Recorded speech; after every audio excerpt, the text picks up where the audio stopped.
Mark 4. Again he began to teach by the seaside. A great multitude was gathered to him, so that he entered into a boat in the sea and sat down. All the multitude were on the land by the sea. He taught them many things in parables, and told them in his teaching, "Listen, behold, the farmer went out to sow, and as he sowed, some seed fell on the road, and the birds came and devoured it. Others fell on the rocky ground, where it had little soil, and immediately it sprang up, because it had no depth of soil. When the sun had risen, it was scorched, and because it had no root, it withered away. Others fell among the thorns, and the thorns grew up and choked it, and it yielded no fruit. Others fell into the ground, the good ground, and yielded fruit, growing up and increasing.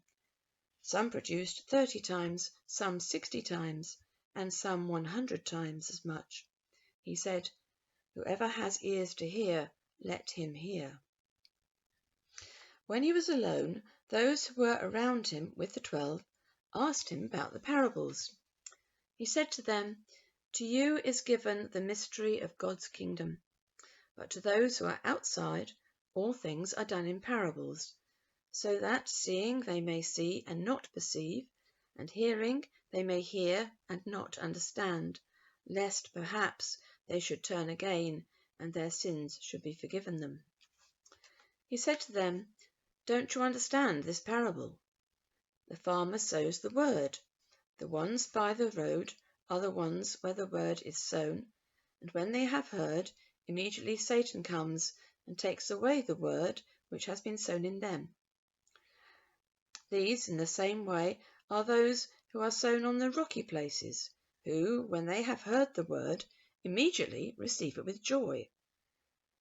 They have no root in themselves, but are short-lived. When oppression or persecution arises because of the word, immediately they stumble. Others are those who are sown among the thorns. These are those who have heard the word, and the cares of this age, and the deceitfulness of riches, and the lusts of other things entering in, choke the word, and it becomes unfruitful. Those which were sown on the good ground are those who hear the word and accept it and bear fruit, some 30 times, some 60 times, and some 100 times. He said to them, "Is the lamp brought to be put under a basket or under a bed? Isn't it to be put on a stand? For there is nothing hidden except that it should be made known, neither was anything made secret but that it should come to light. If any man has ears to hear, let him hear." He said to them, "Take heed what you hear. With whatever measure you measure, it will be measured to you, and more will be given to you who hear. For whoever has, to him more will be given, and he who doesn't have, even that which he has will be taken away from him." He said, "God's kingdom is as if a man should cast seed on the earth, and should sleep and rise night and day, and the seed should spring up and grow, though he doesn't know how. For the earth bears fruit by itself, first the blade, then the ear, then the full grain in the ear. But when the fruit is ripe, immediately he puts in the sickle, because the harvest has come." He said, "How will we liken God's kingdom? Or with what parable will we illustrate it? It is like a grain of mustard seed, which, when it is sown in the earth, though it is less than all the seeds that are on the earth, yet when it is sown, grows up and becomes greater than all the herbs, and puts out great branches, so that the birds of the sky can lodge under its shadows." With many such parables he spoke the word to them as they were able to hear it. Without a parable he didn't speak to them, but privately to his own disciples he explained everything.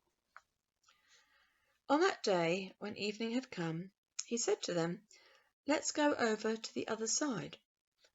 Leaving the multitude, they took him with them, even as he was, in the boat.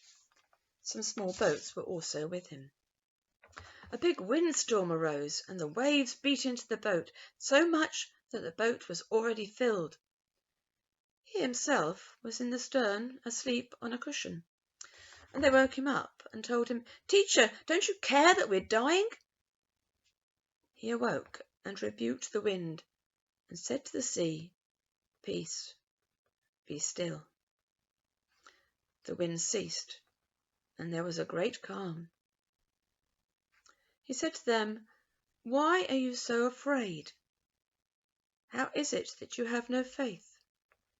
They were greatly afraid, and said to one another, "Who then is this, that even the wind and the sea obey him?"